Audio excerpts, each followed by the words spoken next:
Okay guys, welcome back to the SSAS training sessions.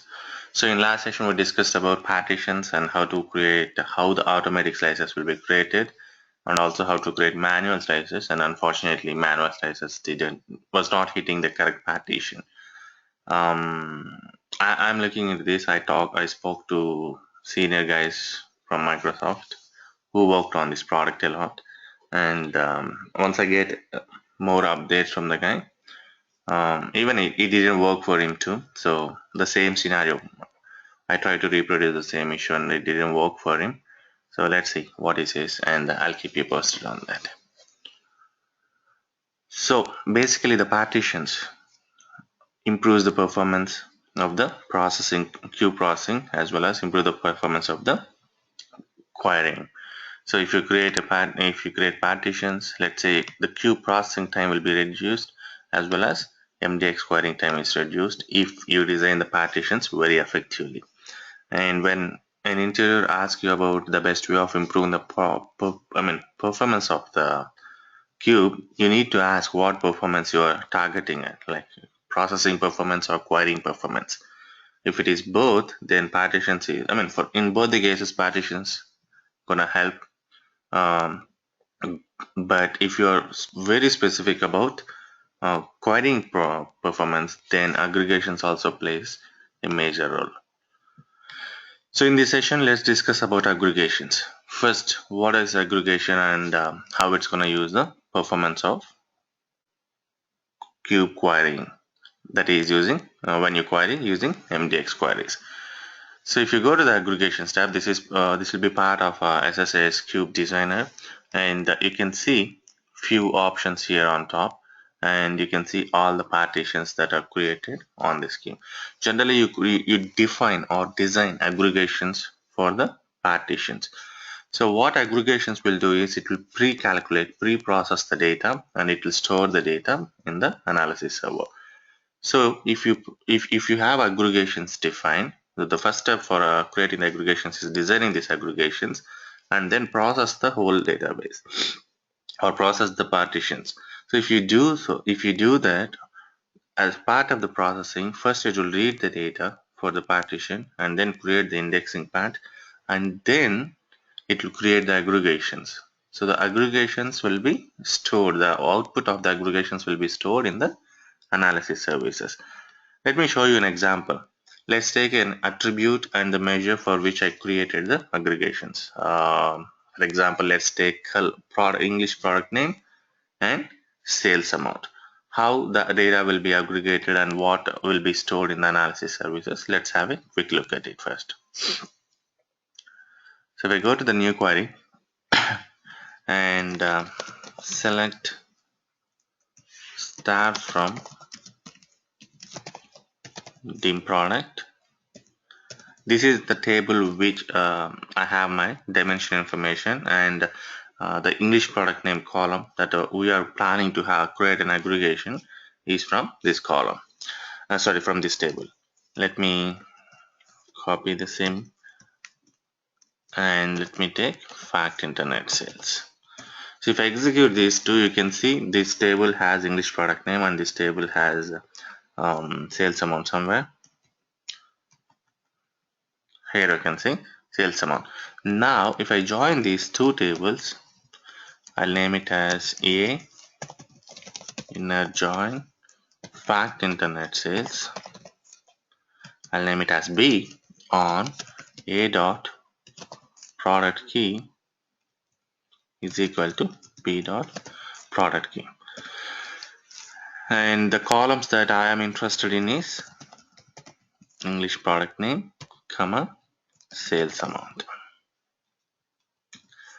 So if I execute this query, you can see it is written 60,398 records, and all the sales amount from the fact internet sales table and relevant English product name has been fetched. Now this is normal data. So the aggregated data will be like, it will be based on the type of aggregation you used, aggregation function you used. So while creating a measure, you normally specifies, right? For example, if you go here sales amount, and if you go to the properties here, you can see the aggregation function. The aggregation function is sum, and if you list out here, you can see count, minimum, max, and so on. So here this will apply the sum because the sum is the aggregation function used. So once it applied, then it has to group by English product name. Now if I execute it, you can see the number of records is pretty small, pretty less than 130 records. So this is the aggregated data for the sales amount on English product name. So through, via the dimension English product name. So the output of this one, if I define an aggregation design on English product name and the sales amount, basically on English product name for a particular measure group, then what it will do is it will take all the metrics from the measure group and it will create an aggregated values, aggregated data for that particular attribute which is included in the aggregation design. So aggregation design, basically you define it for a partition or the measure group, right? So this guy will have metrics. Let's say it has two metrics. One is sales amount, another one is tax amount. This is, oops, sorry. This is sales amount and this is tax amount. And if I define an aggregation on top of this and I used, let's say, English product name, and the aggregations will be created like this kind of table data will be fetched for English product name, for sales amount and tax amount, and it will be stored in the analysis services for easy retrieval.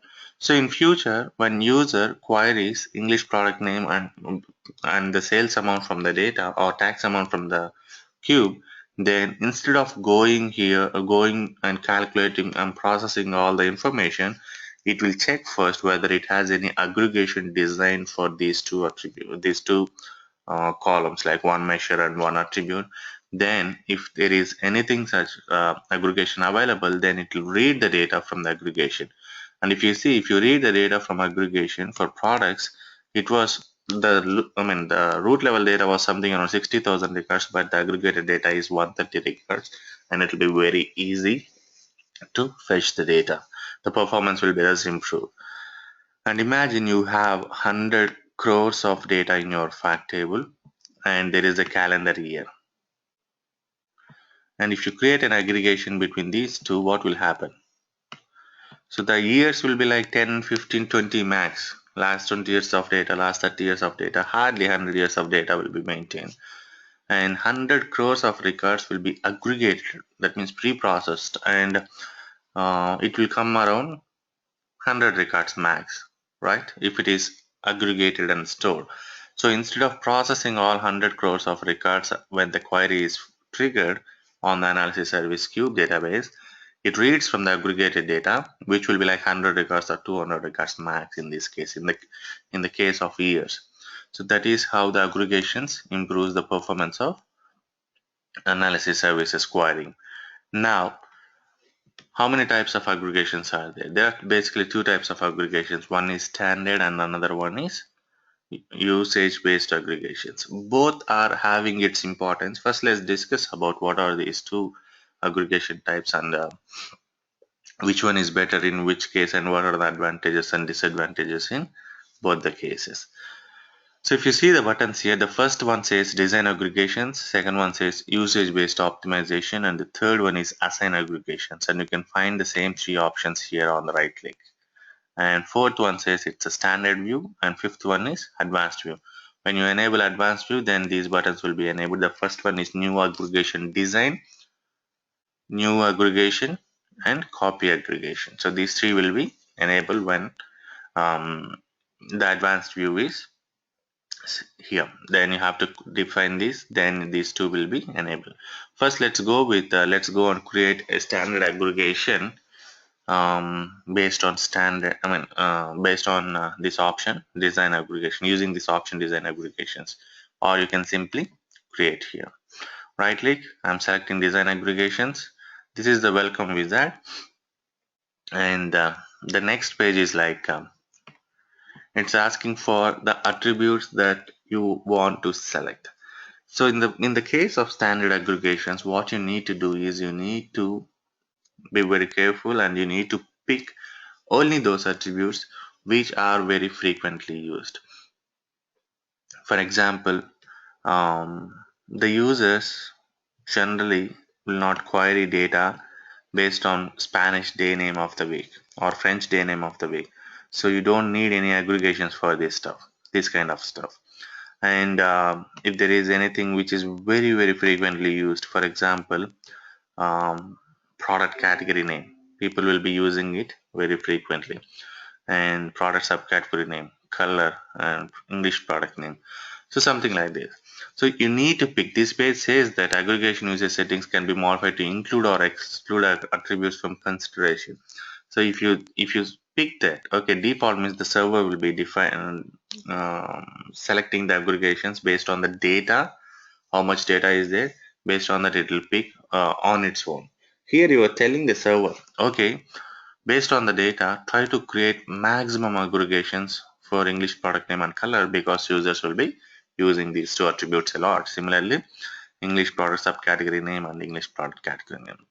So you'll be telling the server that what are your high priority attributes or the attributes which will be very frequently used. So once you select it, click on next, and here you will have all this information like sales order numbers and what are all the different values, date key, and customer key, how many different keys are there. And if you go to product, you'll be seeing something around 606 different keys and 504 different product names and 10 different colors, everything. Now you need to do the same, the estimated count and the partition count for the measure group. Just click on count, it will give you the count information. Click on next. So this is the page where you will be designing the aggregation. So you can do few things here, few different ways. Okay. um so the first one is like estimated storage reaches 100 MB. Let's say you started creating the aggregations, you can limit based on the storage. Like let's say server started picking the important attributes and all the default attributes that are selected in the page of which we have seen a couple of minutes back, and then it started creating aggregations. Then the space may grow like anything sometimes. Okay, if the granularity of the attributes are pretty low, like 1:1 mapping, something like that. If you see here, one of these like sales data, if you see here, for each row here in the dimension there is a equal row in the fact table. So if you have more and more attributes like this, then um, if you create an aggregation on top of it, then it needs a lot of space, okay, to store all that information. And also you can limit it in most of the cases. In real-time databases, I have seen like aggregations taking 50 gigs of 50 GB of space, or 100 GB, or even more than that. There are few databases where the aggregation design takes very little, like 2 GB, 10 GB, something around that. But a lot of cases I've seen like the database, the aggregation design itself takes like 100, 200 GB of data of space. So one way of creating the aggregations is you can tell the server, okay, I have only 10 GB of space available, or 10 GB of space allotted for this aggregation. So continue to create aggregations until it reaches 10 MB, 10 GB in size. You can specify it. Okay. Or if the database is pretty big, sometimes the database will be in terabytes, right? So in that case, you can give like 500 GB, or it depends on how many aggregations you can create. You want to create, like how much performance gain you are expecting, and how much space you can give for the aggregation design. So you can limit to 500 MB also. It depends on your requirements. So if I click on start, that doesn't mean it will start creating the aggregations for 500 GB until it reaches 500 MB.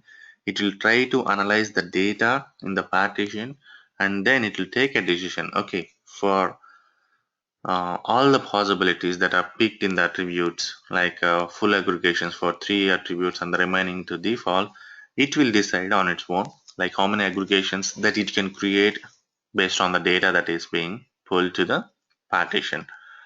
And it decided that it can create 4 aggregations, and the performance gain will be like 36%, and the size it occupied is 1.8 MB, which is very, very less, because I don't have much data in my underlying data warehouse. So this is one option.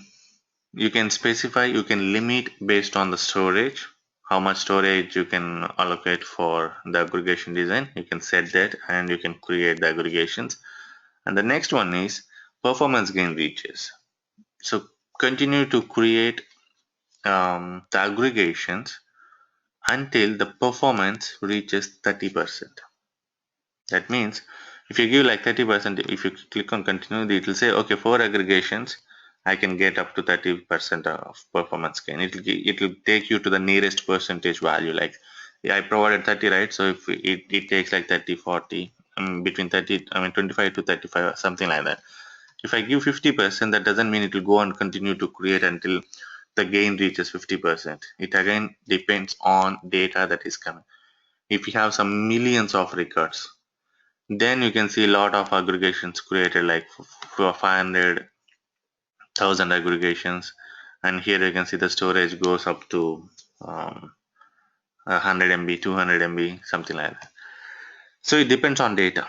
How many aggregations will be created? With only 60,000 records, it's nothing to analysis services. It doesn't require any aggregations. It always, the performance will be always good. My fact table is having all the biggest table that I have in analysis. So, in the SQL server is just 60,000 records, right? So it is not a big deal to the analysis services. And the third option is click until, continue until I click stop. So it will continue to create analysis service aggregations until I select stop here. So this is very helpful when you have huge data, and you can have an eye on the number of aggregations and the space, okay, and the optimization level. And once you click on continue, it will continue to create the aggregations, and it will continue to give you the optimization level as well as the space. On these three factors, you can analyze, and you can, okay, 1000 aggregations, 200 to 20 GB, and optimization level, let's say something around 60. Then you can satisfy and you can say, okay, stop it. This is good. This looks good to my case, like 1000 aggregations, and which uses only 10 GB or 20 GB of space, and the performance gain is up to 60%. I'm pretty happy with that. And the fourth one is do not design aggregations. That means it won't design aggregations. You can manually design aggregations later. Okay, that is the fourth option. So let's go with performance gain option. Click on continue and click on next and give a name. I'll give it as standard and finish. So you can see the standard aggregation design is assigned for this, and 4 aggregations has been created or added to this aggregation design. So if you see here, so what you will be designing is aggregation design. We'll name it as, let's say, standard in this case. In this, you will be having different aggregations, one for year, one for product, one for quarter, one for English subcategory name, one for category name, something like this. Okay. So aggregation and aggregation design is like measure and measure group. So measure group is top parent, where similarly you have aggregation design, in that you will be having aggregations. So this is how you can define the aggregations. And now let's see how to see these aggregation designs working. So before going to that, let me show you advanced view, fact internet sales, standard aggregation, right, which we have created. And you can see 1, 2, 3, 4 aggregations created. And let's see on top of which measures or which attributes it picked to create these aggregations. I suspect at least one should be, the data is pretty less, so it is not created. So if you see on product key, it has created these aggregations, and for ship date, it has not created anything. For due date, nothing. For customer, nothing. Order date, nothing. And sales data, nothing. So it used only dim product to create all these aggregations. Okay, let's see for category, and it also picked product category key. Now let me process this. I created the aggregation design and I have added the aggregations. No, analysis services have added these aggregations, and it picked the right attributes which are required to improve 30 to 40% of performance gain, and it has come up with 4 aggregations, and those are on product key, English product name, and color, and so on. So let me quickly process the cube, or let me deploy the database and process the whole database, and let's see how this aggregation design will be used by analysis services. So I'm processing the whole database. Meanwhile, let me open the SQL profiler. Profiler. This is the place where we can see whether the aggregation design is being used or not. Let me go and connect to this. Okay. I think it processed. Cool. Now, if you see the aggregation design, so one of the aggregation is like English product name wise or English category wise, and in this case it can hit either aggregation 2 or 3. Let's try to execute an MDX query which pulls color or product name information uh, and also sales information. So let me connect to SQL Server Management Studio to the database, analysis service database, and let me try to execute a query. So this is the database, and let me clear if there is anything on the trace. Okay, select. I'll take sales amount on 0, comma. From product, I'm gonna take color on 1 from the database name. So if I execute this, and you can see it returned the data. Oops. The trace has not captured because I have not added the trace information properly, I guess. No, I selected for analysis services, not for, sorry, I selected for SQL services, it seems. Okay, so this is the trace information. Let me clear it for analysis services, and instead of this, let me take something else, because this will be in cache and it will read data from cache now. So English product name, let me see the data, sales amount based on product name.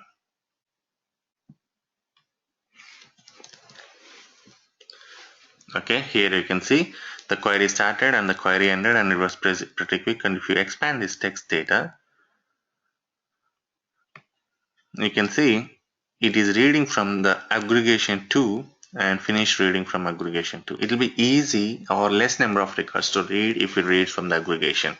And you can see here the aggregation definition 2 has English product name. Okay, now if I add product key, or let's say if I want to add English product subcategory name and see what happens. Okay, to the query, English product name is fine. I'm adding English product subcategory name, which is not having any aggregation design. So this is English product subcategory name.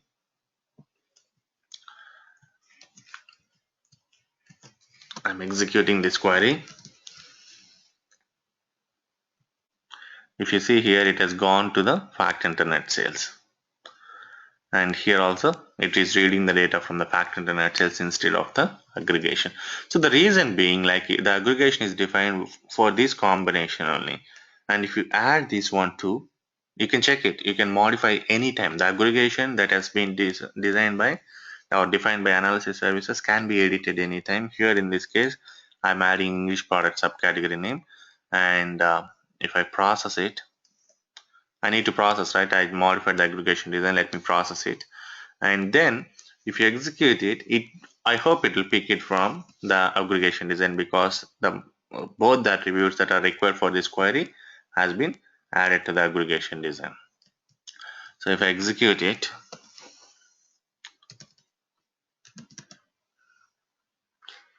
again it's going. I think it's not picking the aggregation. I think something is missing here. So normally, or let me reprocess the database to see the same. Okay. It's not required to reprocess the whole database, but I'm just checking it.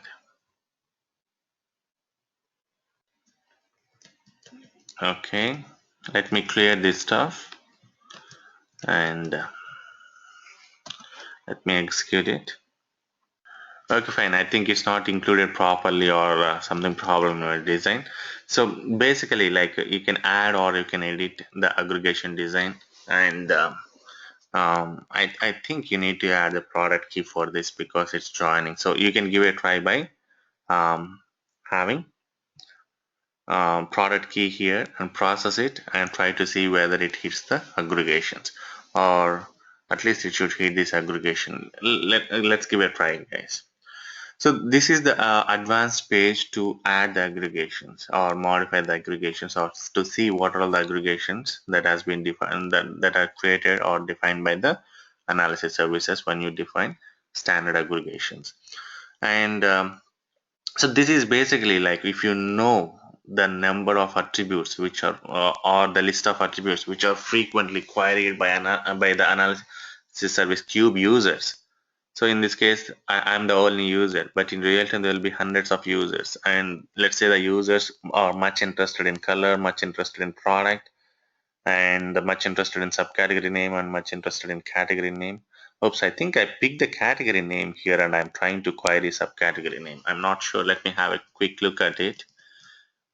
Yeah, I'm picking the category name, but I created the aggregation for subcategory name. Sorry, I created the aggregation for category, but I'm querying the subcategory. That could be reason, but not sure. Let me give a quick try. Um,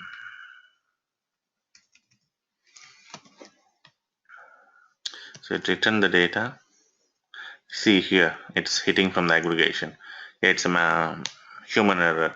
So I'm trying to access the wrong attribute. I'm trying to access a subcategory name which does not have aggregations. But when you see, I created the I added or I modified the aggregation design or aggregation for including category name. So that is why if I try to query category name and English product name and sales amount, you can see it is hitting the aggregation.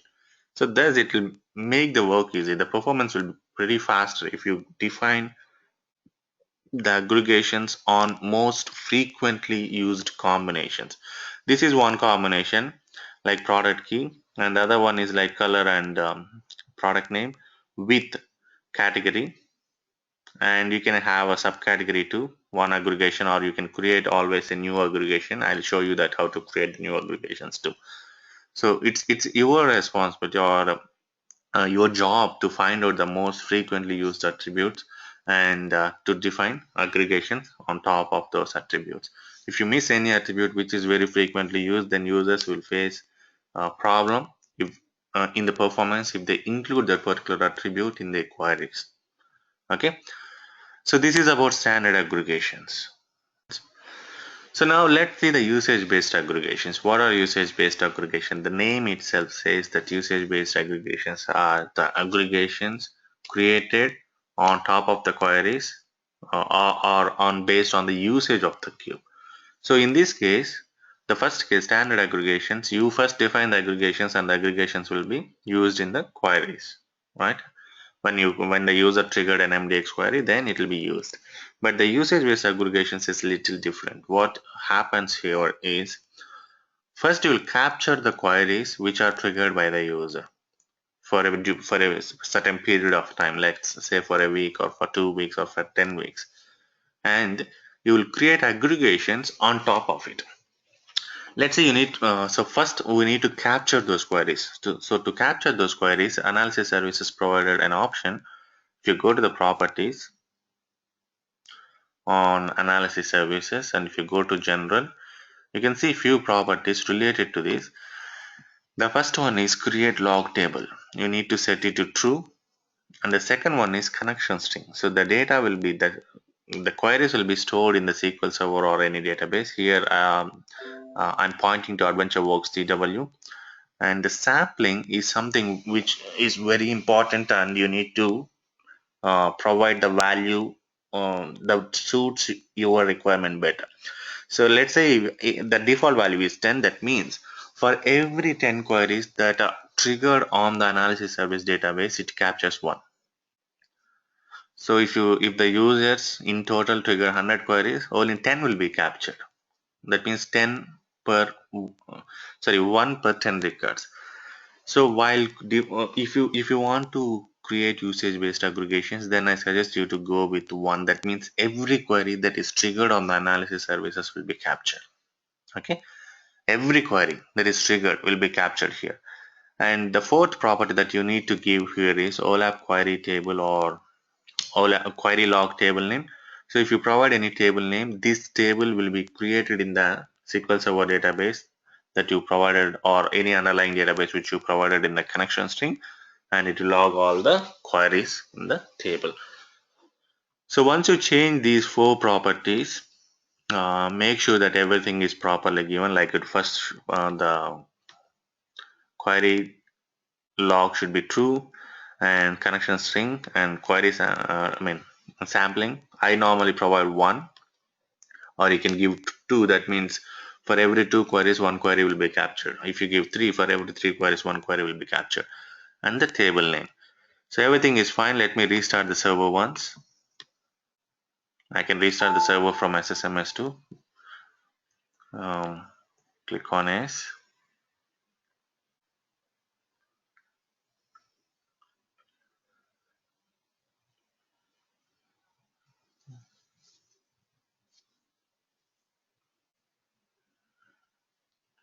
Okay, server is started.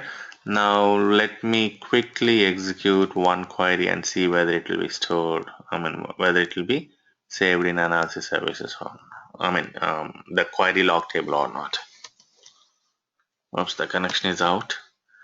Let me make the connection again. So it is fine here.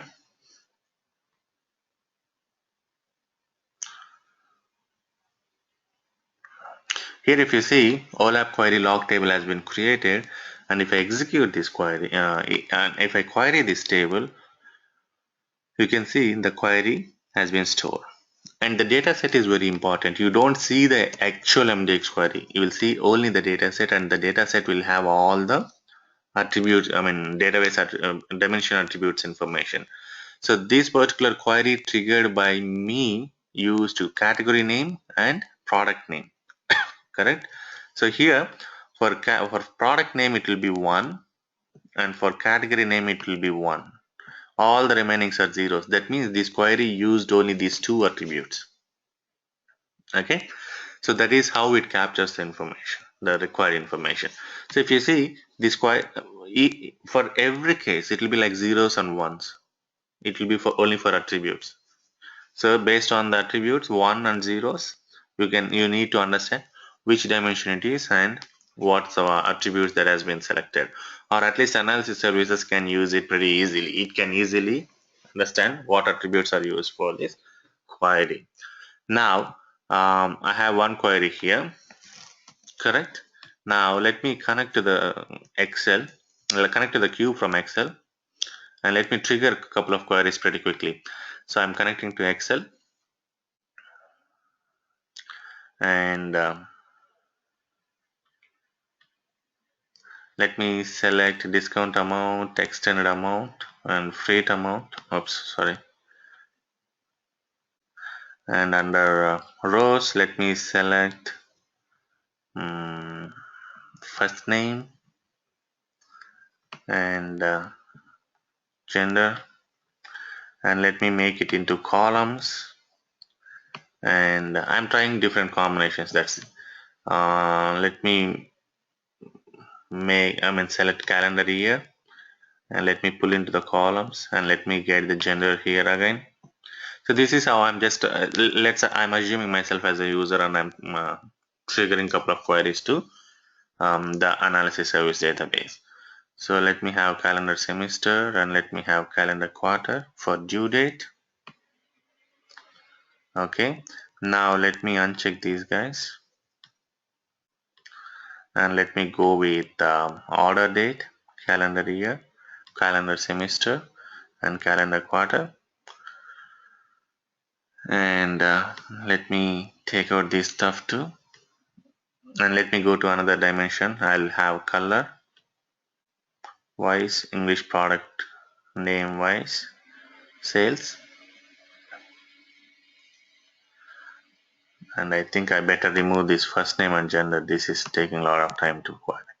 And let me add English product subcategory name, but let me pull it on to the top, and let me add oops, category and subcategory, and let me have this category next to subcategory and category in order. So if you see, this is the category and it has subcategories, bikes, bike stands, and so on, and in that it has different colors and it has products, and on columns it is discount amount, extended amount, and freight amount. So this is how you can see the data. You can analyze the data, or any user analyzes the data. Now let me go back to my SQL Server table and let me execute it, and you can see 327 queries has been triggered. Different queries has been triggered so far. So the combinations, okay. And now I have data. I capture data. Now, normally in real time, people will be capturing this information for a week or 2 weeks or sometimes a month. And if the users are having standard reports, like that means fixed reports, users cannot query using Excel, cannot query using SSMS, or users can't using anything apart from pointing to the report and generate the data. In that case, this usage-based aggregations will be very useful. Whenever they have a new report, they will query it and they will get that queries and they will create aggregations, usage-based aggregations on top of it. Now let me show you how to create usage-based aggregations on top of the query uh, which we have captured now. So I'm going here. I'm going to the standard design again. So here I'm selecting usage-based aggregations to the fact and the net sales table. So the standard aggregation will be of no use now. So let me click on next. Here you can see there are total 327 queries in the database and 84 distinct queries among that, and only one distinct user. Here you have multiple criteria, filter criteria. The first one is beginning date. So if you select any date here, so starting from that date, what are all the queries that are available in the SQL Server table, or that are captured in the SQL Server table? It will pull everything. Here you can see filter queries by date. If you specify beginning date only, all queries requested on or after this date will are considered. Okay. Or if you select only this, then on or before. If you select both, then this range will be used. Okay. This is one way of getting the queries that you are interested in to create aggregations. Or users, you can pick the users that are your actual users and what they are querying. Or let's say you have SVP who is very important user of your cube, and you want to create a lot of aggregations on the queries that he triggered. So it will list out all the users. In this case, it's me only. That is why it's listing only my name. Or most frequent queries, like which is most frequent, top 50% queries, or it will be ordered by number of queries and it will pick the top 50% or top 20% or top 30%, whatever you specify. So let me go with username, and you can see here using the dataset zeros and ones, it has created this. Like it has selected the attributes, customer first name, gender, and so on. So analysis services can easily identify what are the attributes used based on the zeros and ones. And occurrences is very important. If you order it in this fashion, you can see the occurrences. So no specified attributes were requested is more. That is of no use actually. This is not going to create any aggregations. And first name is used very frequently, like 19 times. Gender is used 19 times. First name and gender used 18 times, and color used 10 times. And product name and products category, I think, is used. Sorry, product color used 9 times, and so on. It will give the information like how many times a combination of attributes is used, okay, to evaluate the queries triggered by the user. So once you select this, click on next. Here the same stuff again, like creating the standard aggregation. The only difference is instead of you picking the attributes, here the attributes will be picked by the queries that are triggered on the server which you captured. So click on next, and here a little limitation, like you have to create aggregation. So no aggregation design, no aggregation is not available. Either you have to give the storage or performance gain and so on. So if I let me go with performance gain, and if I click on start, you can see it starts creating aggregations, and it also shows the space utilized and the performance gain and so on. If you see here, it has end up creating 67 aggregations for gaining 100% of optimization level, and it has used 13.8 MB for this. So this is junk data, and imagine with real-time data how many aggregations it's gonna create. Click on next and give the name usage based and finish. You can see now standard aggregation does not have anything. The partition now is shifted to usage based aggregation. So let me quickly process and see how many aggregations are created and on what are the attribute combinations it has picked. So 67 aggregations, right? It has shown like 67 aggregations and 13 point something MB of size. So I'm processing it.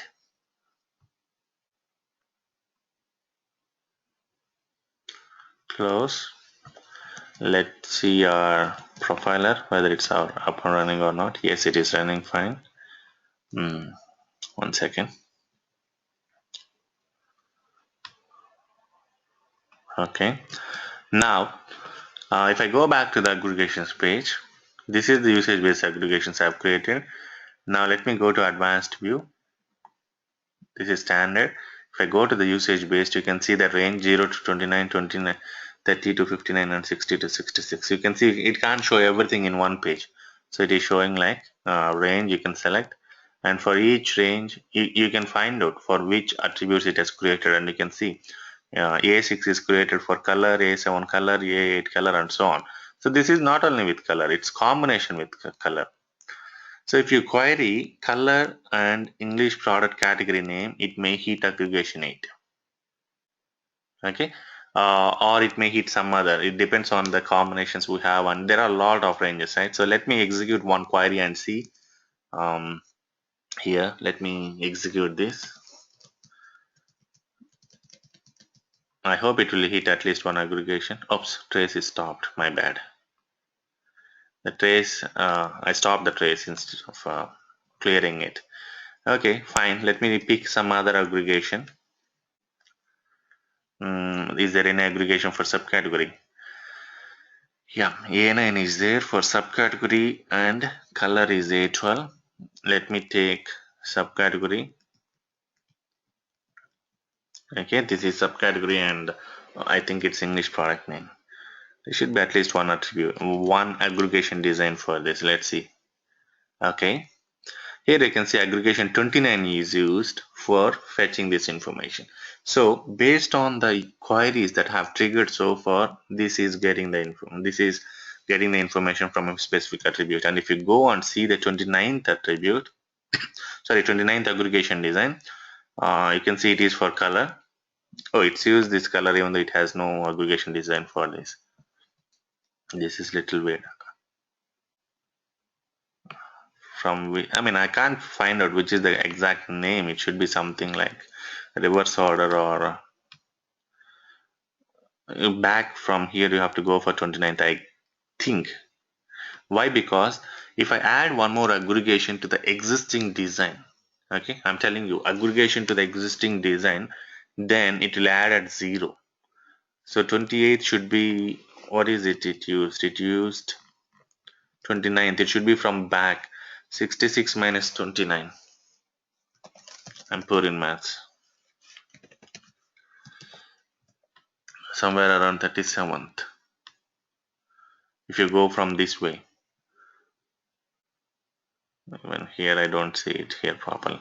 So I mean I don't know how the naming is given, but it's picking from the aggregation 29, and it is returning the result set based on the aggregation information. Now why I'm telling this maybe in the reverse order is like if you add an aggregation here to the existing design that is usage based, you can simply add it. If you click on add new aggregation, here it starts. A0 is the one which I created now. And if I add one more, again here it starts. It will be pushing that ups, and I can copy, or I can pick one. I can copy it, or I can create one. Now let's say I click on this and I can copy it You can see it has been copied. The same like this, it will be copied and you can add more. So this is how you can create the aggregations manually to an aggregation design, or you can use standard or usage based aggregations. So it's basically like, if you see, this is standard, this is usage based. The standard is good if you know what are the frequently used attributes, and this is good if you have a fixed reports and users will be querying those reports. In that case, you can capture all those queries that are required to execute those reports, and you can create the aggregations on top of it, and it will be easy going forward, right? But here in this case, you need to know the attributes. But the advantage here is the server will decide and the number of aggregations, and it will create the number of aggregations, and the performance will be pretty good if you are using only those attributes. But the disadvantage is the performance will be very poor if you are using any attribute which are not part of your aggregation design. But here, if it is not standard reports, and if you use this usage based aggregations by taking the queries for 1 week, 2 weeks, or 3 weeks, or also 1 month. But assume if user triggered a different query which is not executed in last 1 month, then the performance will go for a toss. So when users talk about usage based aggregations, or when the team talks about usage based aggregations, that is good. I agree, that is pretty good because it takes the combination of attributes. But it will be very very good if your reports are fixed and users will be querying only those reports, because the queries will remain the same every time, and it's very good. Okay, so and also the caching, when you execute the report, it will be cached, right, for some time. So even that helps in improving the performance. So this is about aggregations, and you can create aggregation design, you can add aggregations manually, or you can add, let's see how you can do it manually from scratch without the help of standard aggregations and without the help of aggregation. So in that case, you need to add a aggregation design first. Here it's saying create an empty aggregation design or copy it from the existing one. If you select copy, then you need to select what aggregation design you want to copy. So in this case, let me create an empty one and let me name it as empty one. And if I click on OK, an empty aggregation design is created. Here, you can pick it just by adding a new aggregation. So this is from scratch, you are defining it, correct? So you can pick what are the attributes that will be very frequently queried. Let's say product and product category, subcategory. So once you selected the required attributes for your aggregation design, what you need to do is you need to assign this aggregation design to the partition of your interest. Click on OK. That's it. Done. So this is how you can create the aggregation design manually, and also the add aggregations to the design manually. Now if I go to the standard view, this empty is the aggregation design for this particular partition, and it has only one aggregation design. Okay, so this is how you can create using standard or by usage based, or everything on your own, picking right ones that you think. This empty one, this manual one, completely manual one, is not the best option. It's so difficult to pick out the different combinations. I suggest to go with usage based, and also standard is also not so bad one. So usage based will create a lot of aggregation basically, because the users will be triggering a lot of queries onto the server. So if you see, most of the cases, it's hitting the aggregations and reading the data from the aggregation. So instead of processing the data at the query time, it's already create the aggregated data and stores the data, and it will be hitting the data. So a lot of advantages, right? If you have aggregations in your cube design, the querying performance will be very, very much better. But the major problem is the space. As I said, sometimes it may go up to 100 gigs or 200 gigs. So the space is very, very vital. And the second thing is the processing time. So while processing the database, now it has to read the data, create the indexes, and apart from that, it has to aggregate. It has to create the aggregations and store the aggregated data. So the processing time will be increased, right? Let's say I told you the scenario where the aggregations will be like 100 gigs or 200 gigs, and imagine how much time it needs to process that information and store that information in the analysis services. So the processing time is very key here, and the storage. If users have no problem with these two, then you can go ahead with the aggregation design, which improves the querying performance. So it's like trade-off between processing time and storage with querying time of MDX queries. So this is about different aggregations we have in analysis services, and try to create aggregations and see how it's improving the performance if you have huge databases. Like if your fact table is having more than 10 to 20 million records, then you can see very good improvement in the querying performance if you define aggregations. Thank you very much guys for joining this session. In the next session we'll see calculations, perspectives, and storage modes and so on. Thank you very much once again.